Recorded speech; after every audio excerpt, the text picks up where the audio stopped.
So, Mark, California is pulling some, does it shock anybody that California pulls a crazy stunt? But this one in particular, I don't know if it's crazy, but I think it's interesting. It's weird.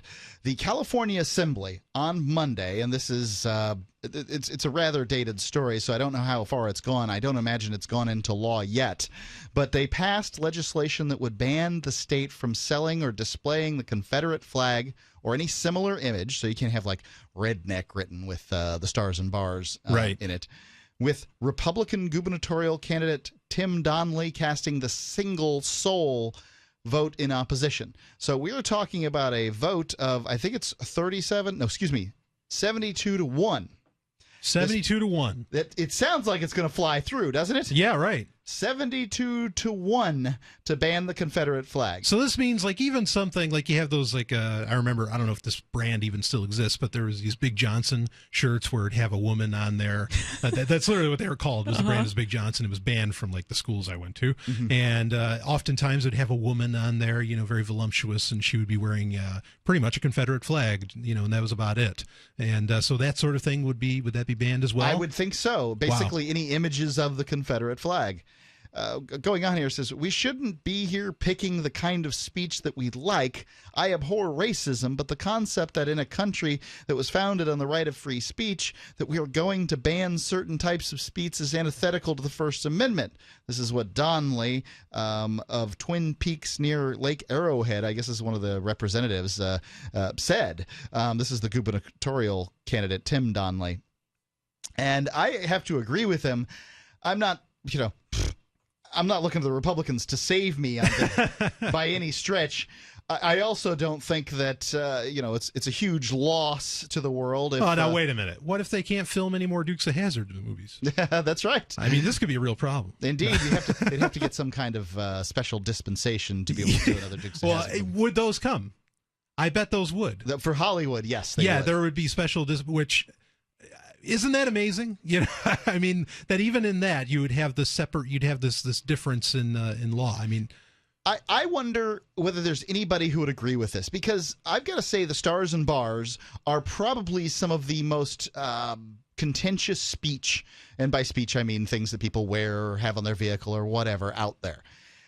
I think that some people have them to celebrate heritage. That have these stickers or whatever to celebrate heritage. And I think some people use it as code speak for, I don't like black people.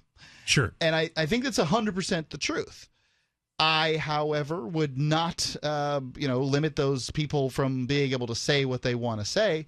I would never do it myself. I would like to point out, I am from the South, and I think of all the flags in the world that the stars and bars, the 2nd Virginia battle flag, is the most attractive of them.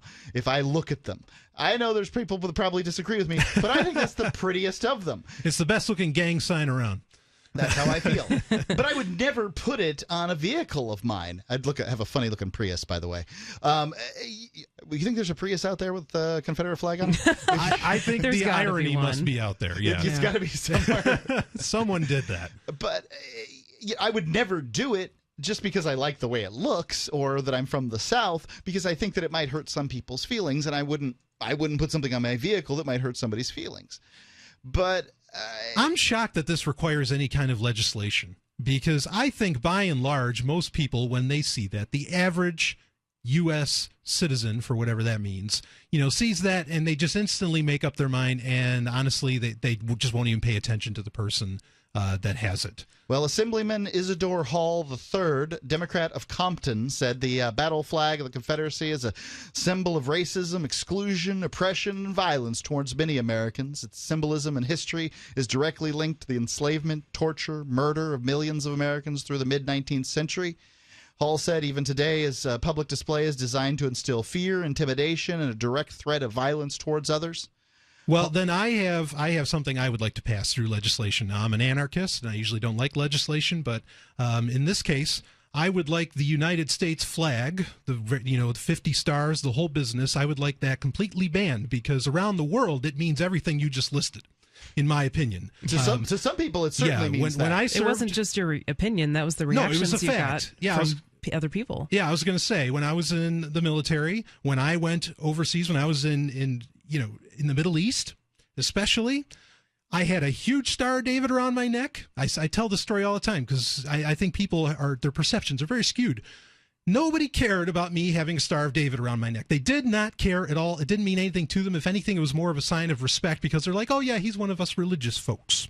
Okay? But the instant they saw Stars and Stripes on my shoulder, then the reactions changed. Then the fear settled in. The ideas of torture, like they're talking about with the Confederate flag, intimidation settles in. Intimidation a direct was threat there. of violence. All of that was I saw with my own eyes, and I guarantee you ask a whole lot of other veterans or even people currently serving, and they would tell you the same thing. So if you're going to ban the one, and I think the one's myself, I think the one's ridiculous, but you might as well ban them all. Because they all carry this connotation with them somewhere, unless you think that people around the world are somehow lesser and they can just deal with the fact that the Stars and Stripes scares the hell out of them. It's the term here is racism, exclusion, oppression, and violence is what Mr. Hall. Now, have they banned the swastika?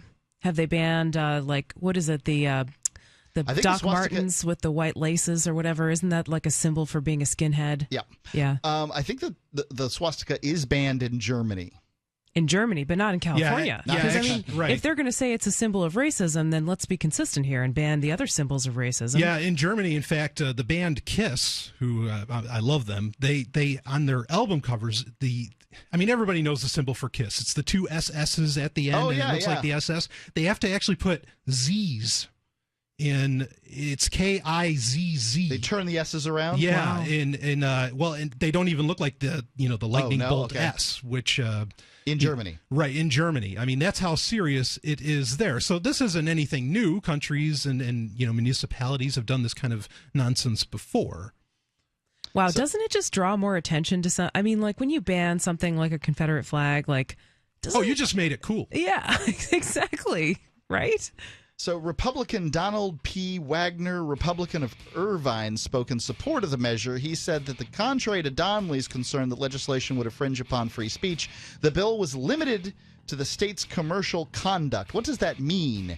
And was therefore tailored in a way that would be entirely appropriate and would pass First Amendment muster. Free Talk Live, 7 nights a week from 7 to 10 Eastern, live on the Liberty Radio Network at LRN.FM.